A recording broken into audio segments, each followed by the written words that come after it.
وكان آخر ما قاله الرسول صلى الله عليه وسلم في خطبة الوداع يوم عرفة: أيها الناس، موعدكم معي ليس الدنيا، موعدكم معي عند الحوض، والله لكأني أنظر إليه من مقامي هذا.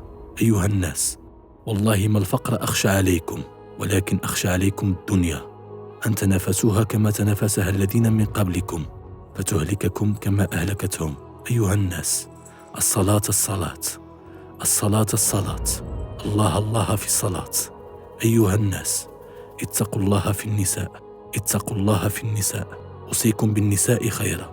أيها الناس، إن عبدا خيره الله بين الدنيا وبين ما عند الله فاختار ما عند الله. آواكم الله، حفظكم الله، نصركم الله، ثبتكم الله، أيدكم الله. أيها الناس، أقرئوا مني السلام كل من تبعني من أمتي إلى يوم القيامة. اللهم صل